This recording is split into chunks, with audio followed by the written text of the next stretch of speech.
Welcome to Maheshan IAS. Your rank is our responsibility.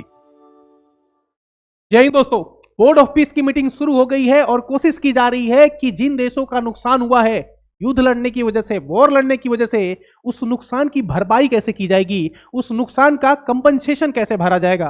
दोस्तों, ये खबर आज की नहीं है। अफसोस की बात तो ये है, ये खबर आपको आज से 2-3 महीने बाद सुनने को मिलेगी, जहां पे आप देखेंगे कि पूरे विश्व के बहुत सारे नेता पहुंचे होंगे और वो सब आपस में बैठकर ये डिसाइड कर रहे होंगे कि किस देश का कितना नुकसान हुआ है। वो हिसाब किताब लगा रहे होंगे कि किस देश का कितना नुकसान हुआ है और उस नुकसान की भरपाई कौन सा देश करेगा, उस नुकसान की भरपाई करने में कौन कौन लोग कितना सहयोग करेंगे।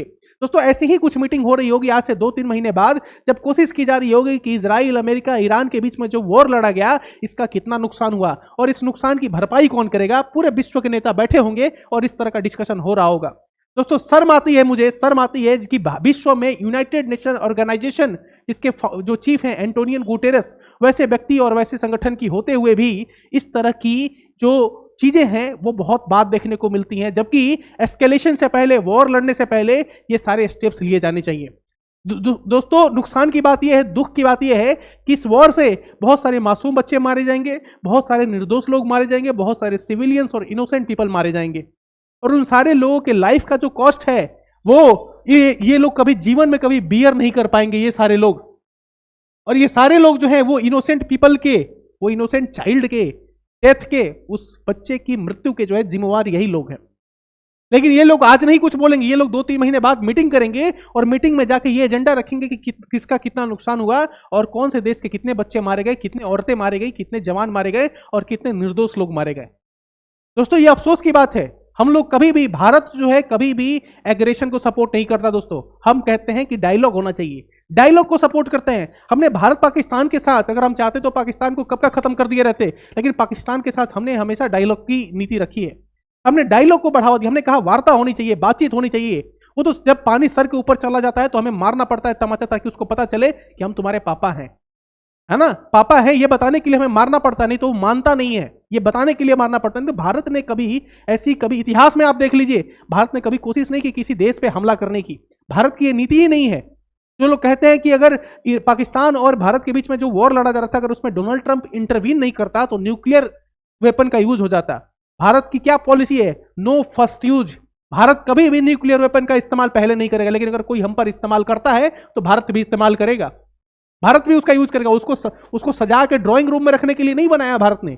हमारी देश की भूमि पर कोई चोट पहुंचाएगा तो हम भी चोट पहुंचाएंगे, इसीलिए तो हमने बना के रखा है अपनी सुरक्षा, अपनी संप्रभुता को बचाने के लिए। तो दोस्तों, इन लोगों पर जो है, मतलब मैं क्या बोलूं, आप लोग कमेंट में लिखिए कि इन लोगों के लिए आप क्या शब्द बोलना चाहते हैं। वो शब्द जो है आप कमेंट में लिखिए कि जो 2-3 महीने बाद ऐसे ही बैठ के कोई मीटिंग कर रहे होंगे किसी देश में, एसी के रूम में बैठकर, कि भाई किस देश के कितने बच्चे मारे गए, कितना नुकसान हुआ, ये वही लोग हैं। ध्यान से देख लीजिए इन लोगों को। आगे देखते हैं दोस्तों। आप पिछले वीडियो में किसी ने बोला कि सर आप किसको सपोर्ट कर रहे हैं। देखो दोस्तों, ये एक खेमनेई है, खेमनेई का ये स्टेटमेंट आप एक बार पढ़ लो, आप पढ़ लो, सिर्फ स्टेटमेंट एक बार मैं पढ़ देता हूं। The hearts of Muslim all over the world are grieving over the massacre of Muslims in India.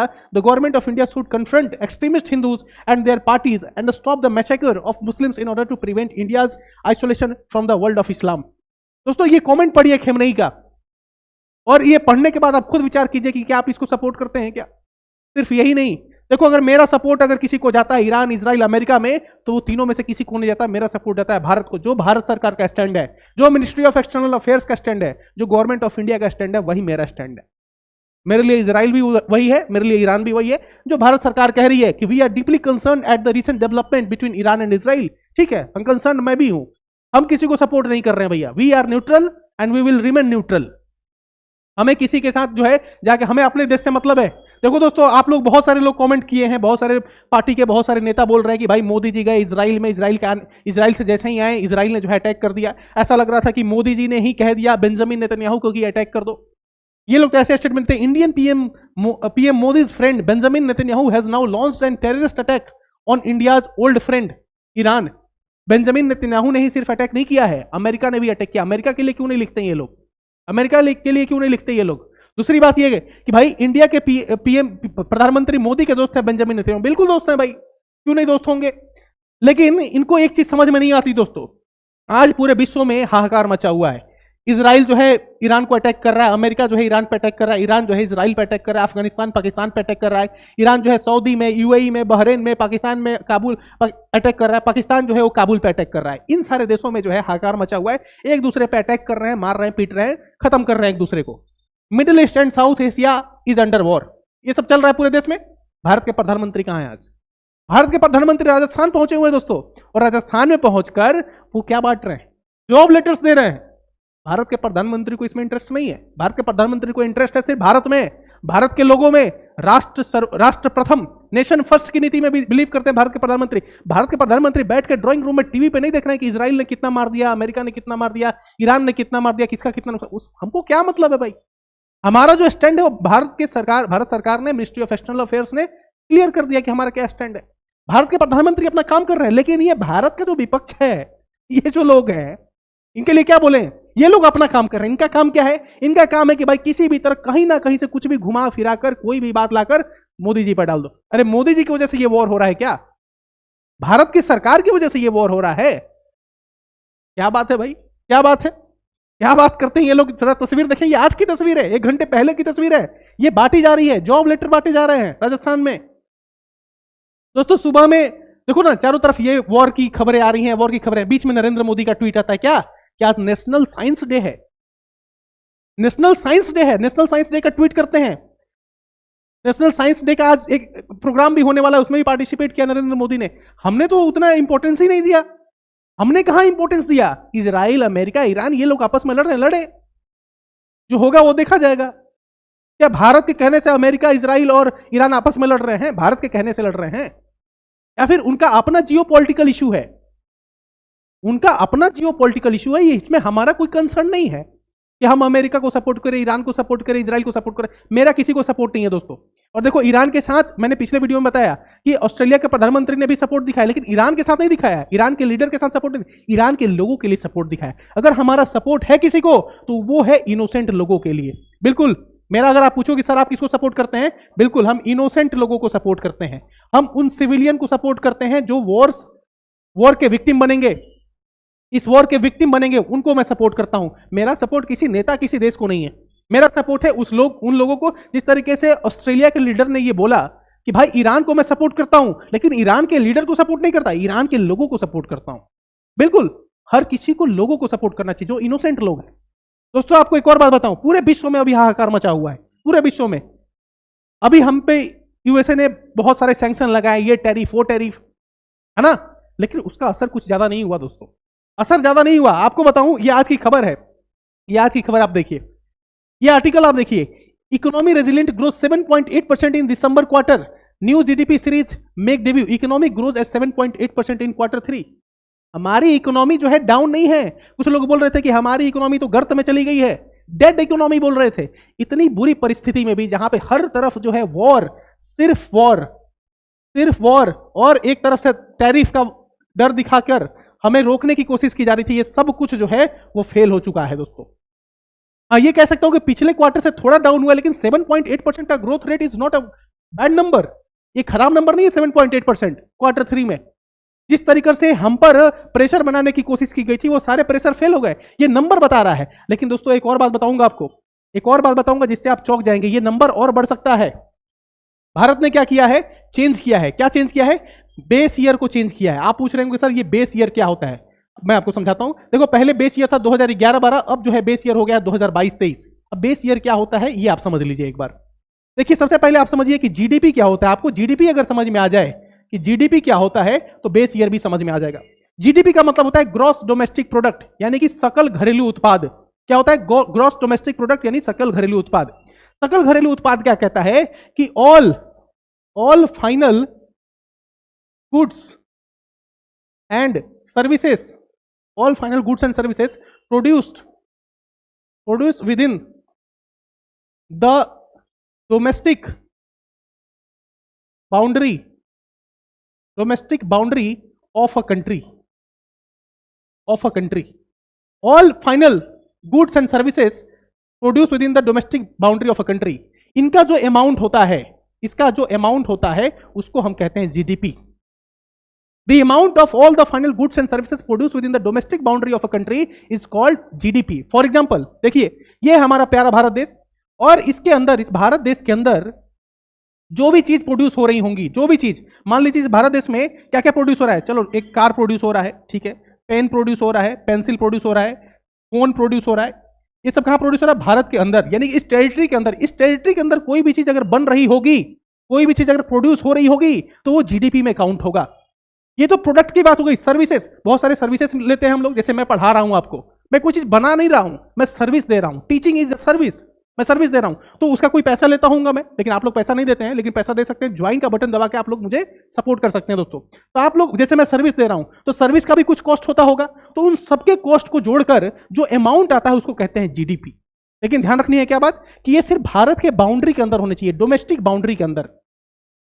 Domestic boundary के अंदर जो भी चीज प्रोड्यूस हो रहा है, जो भी चीजें प्रोड्यूस हो रही हैं, उन सब का जो फाइनल आउटपुट होगा उसको कहते हैं जीडीपी, ग्रॉस डोमेस्टिक प्रोडक्ट। अब आप बोलोगे कि सर मान लो कि ये वीवो कोई कंपनी है, वीवो या फिर एप्पल कंपनी है, और इसका जो फैक्ट्री है वो है नोएडा में। कहां है? नोएडा में है। और वहां पे वो क्या बना रही है? एप्पल का फोन बना रही है, आईफोन 17 बना रही है, आईफोन 17 बना रही है। तो क्या सर इसको जीडीपी में काउंट करेंगे? बिल्कुल जीडीपी में काउंट करेंगे। क्यों? क्योंकि ये भारत के अंदर बन रहा है। इससे कोई मतलब नहीं है कि कहां की कंपनी है, मैकडोनल्ड्स बाहर की कंपनी है, जो है पिज्जा हट बाहर की कंपनी है, ह्यूंडई बाहर की है, ये बाहर से कोई मतलब नहीं है।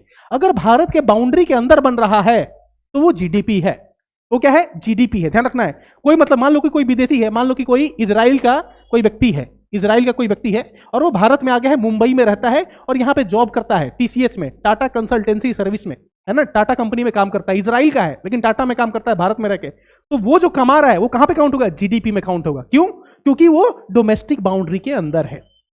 अब देखो, डोमेस्टिक बाउंड्री का मतलब बहुत बड़ा होता है। डोमेस्टिक बाउंड्री का मतलब बहुत बड़ा होता है। जैसे कि यहाँ पे क्या है? ओशियन है, बे ऑफ बंगाल है, यहाँ पे अरेबियन सी है, इंडियन ओशियन है। यहाँ पे लगभग 12 नॉटिकल माइल तक डोमेस्टिक बाउंड्री काउंट होता है। नॉटिकल माइल का मतलब क्या होता है? आपने किलोमीटर सुना है, सेंटीमीटर सुना है, उसी तरह से ये जो मेजरमेंट होता है यहाँ पे सी में, उसको कहते हैं नॉटिकल माइल। 12 नॉटिकल माइल तक इंडिया का बाउंड्री। अगर मान लो यहाँ पे कोई फिश मिल जाती है, फिश मछली कोई मिलती है, बहुत सारे लोग वहां पे जो है फिशिंग करने जाते हैं, वो सारा जो है हमारे जीडीपी में कैलकुलेट होगा। मान लो यहाँ पे कोई खनिज पदार्थ मिल जाता है, वो हमारे जीडीपी में काउंट होगा। लेकिन अगर 12 नॉटिकल माइल के बाहर जाएंगे तो ये इंटरनेशनल वाटर है। वो इंटरनेशनल वाटर है, वो किसी देश का नहीं है, वो इंटरनेशनल वाटर है, उसकी एक ऑर्गेनाइजेशन है, एजेंसी है, वो उसको गवर्न करती है, वो किसी देश का नहीं है। 12 नॉटिकल माइल तक हमारा है। मान लो कि भारत की एम्बेसी कहां पे है? यूएसए में है भारत की एम्बेसी, यूएसए में, अमेरिका में जो है वो भारत की एम्बेसी है। वो जो एम्बेसी है भारत की, वो हमारे जीडीपी में काउंट होगा, वो हमारे जीडीपी में काउंट होगा। अगर आपको बेसिक सा अगर इसको मैं समझाना चाहूं, जीडीपी सिर्फ 2 घंटे लग जाएंगे दोस्तों, इसीलिए मैं क्या कर रहा हूं, बेसिक में आपको समझाने की कोशिश कर रहा हूं। आप ध्यान से समझिए कि इसके अंदर जो भी चीजें बन रही हैं, प्रोड्यूस हो रही हैं, वो सबको क्या कहते हैं? जीडीपी कहते हैं। अब देखो दोस्तों, ये जो जीडीपी होता है हमारा, ये जो जीडीपी होता है, ये 2 तरह का होता है। कितने तरह का होता है? 2 तरह का होता है। एक को कहते हैं नॉमिनल जीडीपी, नॉमिनल जीडीपी, और एक को कहते हैं रियल जीडीपी। नॉमिनल जीडीपी और रियल जीडीपी, क्या फर्क है दोस्तों? मान लो कि ये 2001 है, 2001 है और ये 2002 है, ठीक है। 2001 में, एक मिनट, 2001 में मान लो कि मैंने जो है क्या किया, ब्रेड बनाया, ब्रेड। मान लो कि मैंने जो 100 ब्रेड बनाए और एक ब्रेड का दाम था कितना? 10 रुपए। तो कितना हो गया टोटल? 1000 रुपए होंगे प्राइस। अगर हम मल्टीप्लाई करें 100 को 10 से तो 1000 रुपए हो जाएगा। यानी कि 1000 रुपए जो है मैंने क्या किया, आउटपुट दिया। 100 ब्रेड मैंने बनाए, एक ब्रेड का दाम था 10 रुपए, तो मैंने 1000 ब्रेड यहाँ पे 1000 रुपए का मैंने आउटपुट प्रोड्यूस किया, प्रोडक्ट बनाया 1000 रुपए का। 2002 में क्या हुआ कि मैंने क्या किया कि 90 ब्रेड बनाए और यहाँ पे उसका प्राइस बढ़ा दिया, 20 रुपीज कर दिया। तो अब क्या हुआ, कितना आउटपुट प्रोड्यूस हुआ? 1800 रुपए। 1800 रुपए, ध्यान से समझना, 1800 रुपए हो गया ना, 9 2 18 और 2 जीरो यहाँ पे लगा दिए, 1800 रुपए हो गया। देखो बेसिक से समझा रहा हूं, बहुत आसान भाषा में समझ में आ जाएगा, तो आप कभी भी किसी को भी समझा सकते हैं जीडीपी। अब देखो, क्या रियल में अगर मैं पूछूं कि क्या सब किसी चीज का प्रोडक्शन हुआ है यहाँ पे 2002 में, अगर मैं पूछूं कि क्या किसी चीज का प्रोडक्शन हुआ है, नहीं, बल्कि प्रोडक्शन तो कम हुआ है, 10 ब्रेड कम बने हैं। लेकिन फिर भी अगर आप देखेंगे यहाँ पे तो 1800 रुपए यानी कि 800 रुपए का ज्यादा कंट्रीब्यूशन कर रहा है जीडीपी में, 800 रुपए की ज्यादा कंट्रीब्यूशन कर रहा है जीडीपी में। यानी कि रियल में प्रोडक्शन नहीं हुआ, लेकिन ये क्या दिखा रहा है, ये प्राइस के बढ़ने की वजह से, ये कॉस्ट चूंकि बढ़ गया है इसका, इसीलिए क्या हो रहा है, ये प्राइस बढ़ गया है। यानी कि यहां पे क्या हुआ, यहां पे हुआ इन्फ्लेशन, यानी कि महंगाई की वजह से जो है हमारा क्या बढ़ गया है, जीडीपी बढ़ रहा है। तो अगर हम ये डेटा को यूज करें तो हमारा जीडीपी कम लगेगा, अगर हम ये डेटा को यूज करें तो हमारा जीडीपी बढ़ जाएगा। इसीलिए हम 2 तरीके से जीडीपी को कैलकुलेट करते हैं। क्या करते हैं, दो तरीके से जीडीपी कैलकुलेट करते हैं। तो एक होता है नॉमिनल जीडीपी और एक होता है रियल जीडीपी। नॉमिनल जीडीपी का मतलब क्या है, ध्यान से समझिएगा। नॉमिनल जीडीपी का मतलब क्या है, करंट ईयर प्राइस पे अगर हम लोग करें, करंट ईयर प्राइस पे अगर मल्टीप्लाई करें तो उसको हम लोग कहेंगे नॉमिनल जीडीपी। और अगर हम बेस ईयर प्राइस पे करें, बेस ईयर प्राइस पे करें तो उसको कहेंगे रियल जीडीपी। क्या करेंगे, रियल जीडीपी। अगर करंट ईयर प्राइस पे करेंगे तो रियल नॉमिनल जीडीपी, और बेस ईयर प्राइस पे करेंगे तो उसको कहते हैं रियल जीडीपी। समझ में आ रही है आपको बात?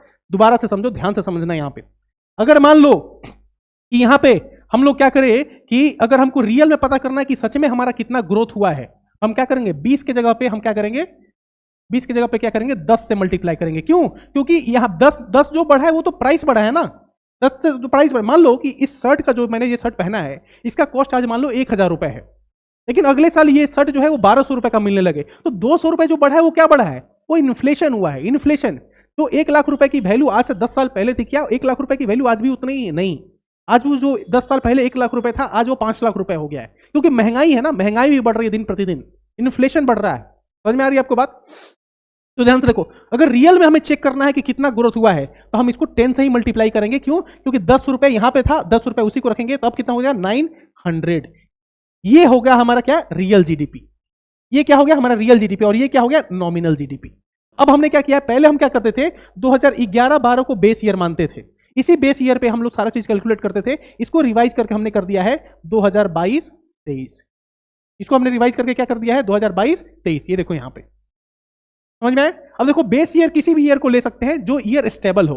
मान लो कि किसी साल में कोविड आ गया, तो उसको हम लोग बेस ईयर नहीं ले सकते। क्यों? क्योंकि कोविड की वजह से फ्लक्चुएशन आएंगे, डेटा सही नहीं आएगा, हमारे पास रिजल्ट सही नहीं आएगा। मान लो कि किसी ईयर में वॉर हो गया तो उस ईयर को नहीं लेंगे। किसी ईयर में मान लो सूखा पड़ गया, किसी ईयर में मान लो फ्लड आ गया, किसी ईयर में मान लो कि बहुत बड़ी महामारी आ गई, उस ईयर हम लोग जिस साल को लेते हैं वो साल होना चाहिए स्टेबल, मतलब उसमें कोई बहुत बड़ा चेंजेस नहीं होना चाहिए। जैसे मान लो कि 2016 में हो गया डिमोनिटाइजेशन, है ना, हमने नोटबंदी की, तो उस साल को हम लोग काउंट नहीं कर, बेस ईयर में नहीं ले सकते, क्योंकि डिमोनेटाइजेशन की वजह से बहुत सारे इंपैक्ट पड़े होंगे। हम लोग लेते हैं उस साल को जो नॉर्मल रहा हो। तो 2022-23 को हमने चूज किया है। अब 2022-23 को ही हम लोग बेस ईयर मान के क्या करेंगे, अपने नॉमिनल जीडीपी और रियल जीडीपी जो कैलकुलेशन करते हैं उसको करेंगे। और इससे क्या होगा, अब हमारा डेटा और बढ़ जाएगा। क्या होगा, डेटा बढ़ जाएगा, ग्रोथ रेट हमारी जीडीपी जो है और थोड़ा बढ़ जाएगा। कैसा लगा आपको वीडियो, ये जरूर बताइएगा। समझ में आया या नहीं आया, ये भी जरूर बताइएगा। देखो दोस्तों, ये बहुत बड़ा कॉन्सेप्ट है, इसको समझाने के लिए जो है बहुत लंबा टाइम चाहिए होगा। अगर आपको और समझना अच्छे से तो आप रिक्वेस्ट कीजिए कमेंट में, बताइए, आपको मैं जो है दोबारा वीडियो बनाऊंगा। जैसे कि एक और होता है term GNP, gross national product, और इसी को कहते हैं नेशनल इनकम। नेशनल इनकम, और इसमें क्या होता है जीएनपी में, जीएनपी क्या कहता है कि कोई भी मतलब इससे नहीं है कि भाई आप कहां प्रोड्यूस कर रहे हैं। मान लो कि कोई व्यक्ति जो है ईरान में रहता है और वहां पे प्रोड्यूस कर रहा है, तो वो काउंट हो जाएगा नेशनल इनकम में। लेकिन जीडीपी में ऐसा, जीडीपी में क्या था कि आपको बाउंड्री के अंदर रहना है, भारत के बाउंड्री के अंदर रहना, लेकिन जीएनपी में, नेशनल इनकम में नहीं होता है। नेशनल इनकम में क्या करता है, कहते हैं कि ये मान लो कि हमारा भारत है, तो भारत में जो बाहर के लोग हैं, जैसे कि एप्पल की कंपनी है कोई, उसका हम लोग माइनस कर देते हैं, और हमारा कोई माइक्रोमैक्स है, माइक्रोमैक्स वो चाइना में है, उसको हम लोग जोड़ लेते हैं, उसको जोड़ लेंगे और एप्पल को माइनस कर देंगे। ये बड़ा कॉन्सेप्ट है, इसको समझने के लिए 1-2 घंटे लगेंगे, कुछ बेसिक भी आपको समझाना पड़ेगा, तब जाके ये समझ में आएगा। वीडियो कैसा लगा कमेंट में जरूर बताइएगा। मिलते हैं किसी और नए वीडियो में, नए कॉन्सेप्ट के साथ, एक नए वीडियो के साथ, एक नए टॉपिक के साथ। जय हिंद, जय भारत।